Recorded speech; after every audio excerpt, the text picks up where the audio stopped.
Okay, it dropped down, the vacuum dropped down quite a bit, but it's been raining and chilly, so that might be why. So let's turn it off and see the results. Unplug that, which I had forgotten to do last time. Turn that off. And okay, let's see the results.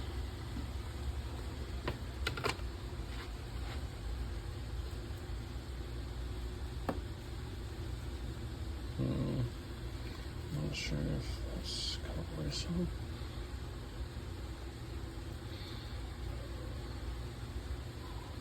Well, it didn't work.